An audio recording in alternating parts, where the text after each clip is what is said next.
बच्चों नमस्कार।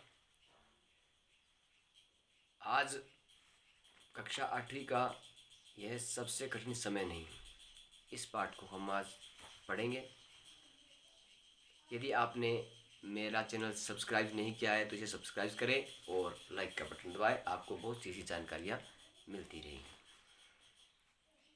पाठ इस प्रकार से, ये कविता है तो कविता इस प्रकार से, नहीं यह सबसे कठिन समय नहीं, अभी भी दबा है चिड़ियों की चोंच में तिनका और वह उड़ने की तैयारी में है।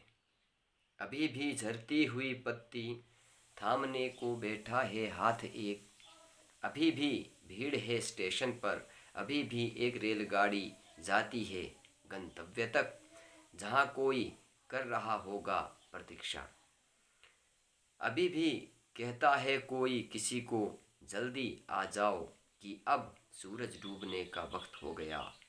अभी कहा जाता है उस कथा का आखिरी हिस्सा जो बूढ़ी नानी सुना रही सदियों से, दुनिया के तमाम बच्चों को अभी आती है एक बस अंतरिक्ष के पार की दुनिया से, लाएगी बचे हुए लोगों की खबर, नहीं यह सबसे कठिन समय नहीं। तो इस पाठ का नाम है, इस कविता का नाम है यह सबसे कठिन समय नहीं, और ये कवित्री द्वारा लिखा गया है। कवित्री का नाम है जया जादवानी। कवित्री का नाम यहाँ आप जया जादवानी हमारे पास।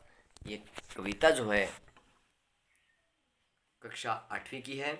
इसमें हम प्रसंग करेंगे। सबसे पहले तो प्रसंग में लिखेंगे आप, प्रस्तुत पद्यांश हमारी पाठ्य पुस्तक वसंत भाग 3 से ली गई है। इस कविता का नाम यह सबसे कठिन समय नहीं है, और इसकी कवित्री का नाम क्या है?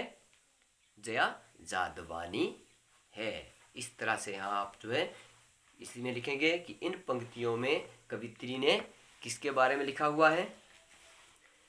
इन पंक्तियों में कवित्री ने मनुष्य को एक शिक्षा दी है कि अभी कठिन समय नहीं आया है, इतना कठिन समय नहीं आया है जिससे कि घबरा करके हम बैठ जाएं।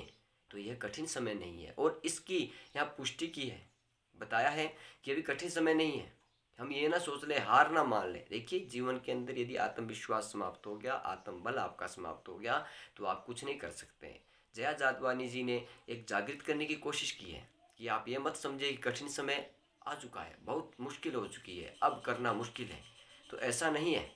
यहाँ समझाने की कोशिश की है कि यह कठिन समय नहीं है, अभी भी बहुत कुछ ऐसा है जो एक आशा का दीपक जलाए हुए रखता है, परंतु उसे देखना होगा।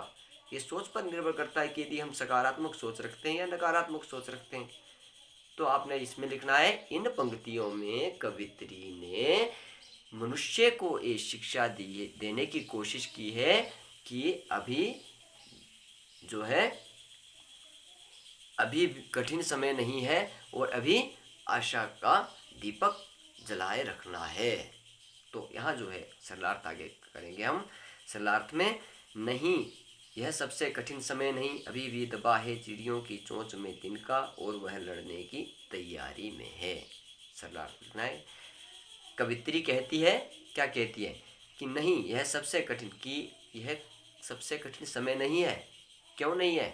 क्योंकि अभी भी आप देख सकते हैं जो चिड़िया है वह अभी अपनी चोंच में तिनका लिए हुए उड़ने की तैयारी में। अर्थात कहने का अर्थ क्या है कि अभी भी जो है वह तिनका लेकर के ये बताना चाहती है, वह सहायता करना चाह रही है, वह अपने लिए एक सहारा दे रही है, उसके अंदर एक आशा है आज भी कि वह घर बनाना चाहती है। तो अभी भी वह समय नहीं आया है कि उसने तिनका छोड़ दिया हो। चिड़िया आज भी अपना घोंसला स्वयं बना रही है। तो यहाँ कवित्री क्या कहती है कि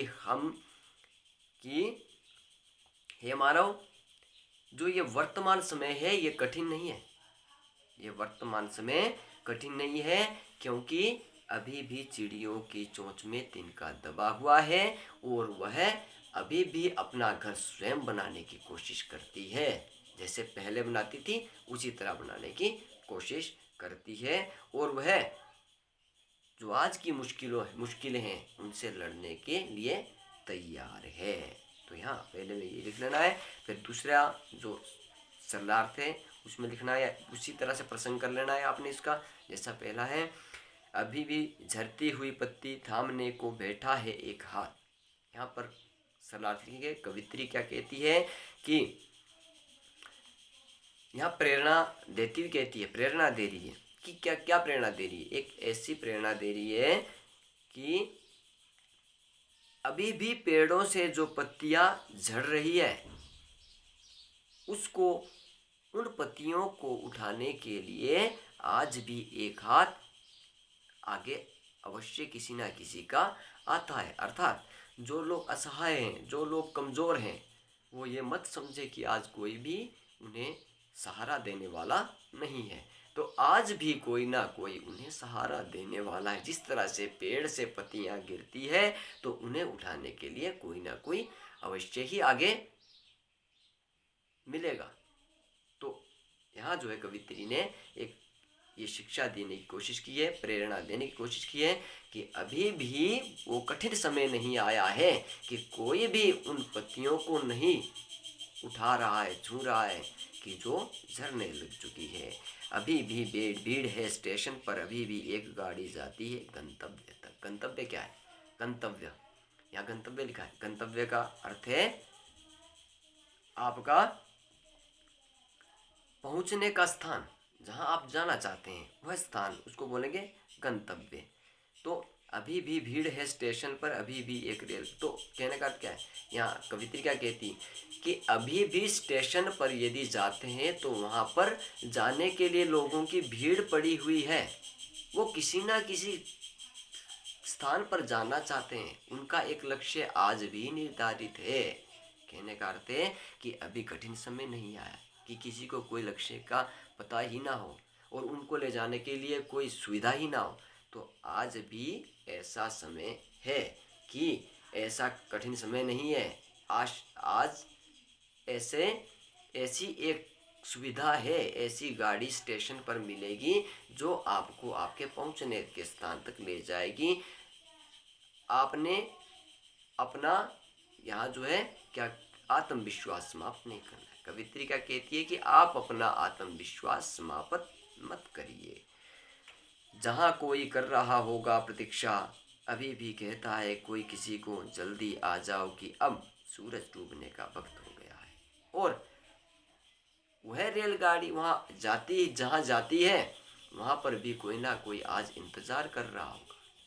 उस जहाँ पहुँचना चाहते हैं वहाँ भी कोई ना कोई इंतज़ार अवश्य कर रहा होगा और ये कहता होगा कि जल्दी से आ जाओ, है ना। अभी भी कि कवित्री क्या कहती है कि आज भी कोई ना कोई ये कहता है कि जल्दी आ जाओ, सूरज ढलने का समय आ चुका है, अर्थात रात होने का समय आ चुका है। ठीक है, कहने का अर्थ क्या है कि आज भी एक दूसरे के प्रति लोगों के अंदर व्याकुलता है, प्रेम भरा हुआ है उनके अंदर। ऐसा नहीं है कि एक दूसरे के प्रति प्रेम समाप्त हो चुका है। कवित्री यहाँ ये बताना चाहती है, ये मत समझें कि आज प्रेम बिल्कुल समाप्त हो चुका है, लोगों के प्रति दया भाव समाप्त हो चुका है। ऐसा नहीं है। आज भी वो जो लक्ष्य तक जहाँ आपने जाना है वहाँ कोई ना कोई आपका इंतज़ार कर रहा है और उस जगह पर ले जाने के लिए आपको, आपके लिए कोई ना कोई गाड़ी आज भी वहाँ अवश्य है।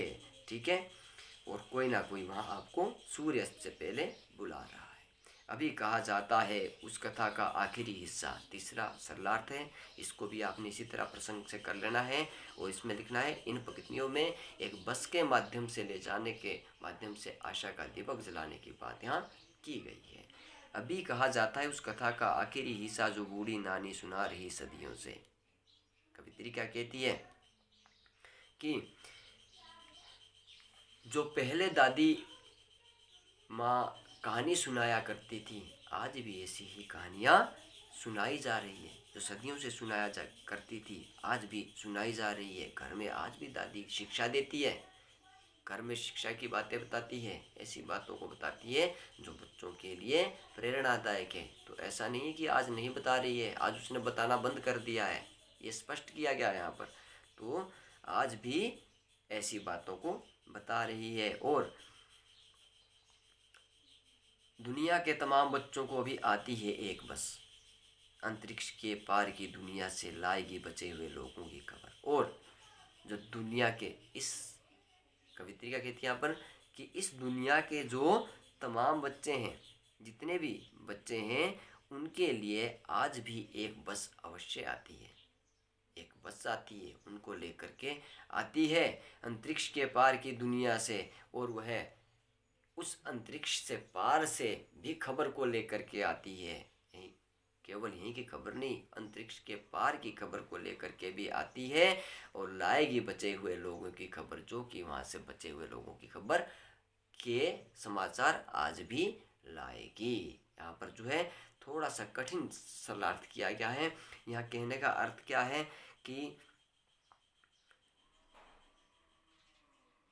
कवित्री के कहने का भाव यहाँ है कि अंतरिक्ष के पार की दुनिया से बचे हुए ऐसे लोग जो कि दयावान हैं, जो कि जिनके अंदर सत्यता आज भी है, जिनके अंदर सच्चाई आज भी छिपी हुई है, जो कि अच्छे कर्म कर रहे हैं, जिन जो समाज के लिए जो कि प्रेरणादायक लोग हैं, ऐसे लोगों की खबर लेकर के आज भी एक बस अवश्य आती है। अर्थात ऐसे लोग आज भी बचे हुए हैं। तो इन बचे हुए लोगों का अर्थ है कि ऐसे लोग जो कि सत्यता के आधार पर चले हुए हैं, जो कि अच्छाई के लिए जीते हैं, समाज के लिए अपना न्यौछावर करके न्यौछावर करके जीते रहते हैं, ऐसे लोगों की खबर लेकर के आज भी एक बस अंतरिक्ष पार से अवश्य आती है। लाई नहीं, यह सबसे कठिन समय नहीं। तो इसलिए कवित्री कहती है कि यह सबसे कठिन समय नहीं है कि हम हार मान करके बैठ जाएं कि यह कठिन समय आ चुका है और हम अब कुछ भी नहीं कर सकते हैं। जीवन के अंदर यदि आत्मविश्वास और ये आशा का दीपक समाप्त हो जाए तो समझो कि हमारे जीवन के अंदर जो है आशा का दीपक यदि समाप्त हो जाए तो हमारे जीवन समझो कि एक उसकी जीवन का उत्साह समाप्त हो जाएगा कहने का। ठीक है, तो इस तरह से बच्चों आपने इस बात का ध्यान रखना है कि कवित्री ने यहाँ पर जो है प्रेरणा दी है कि यह सबसे कठिन समय नहीं है। जीवन के अंदर जो सुख आते हैं, दुख आते हैं, उनको हम जो है एक समान लेकर के आगे बढ़ते रहेंगे तो हमें कोई भी मुश्किल नहीं आएगी। धन्यवाद। ये आज का सरलार आज हम यहीं पर समाप्त करते हैं। जय हो।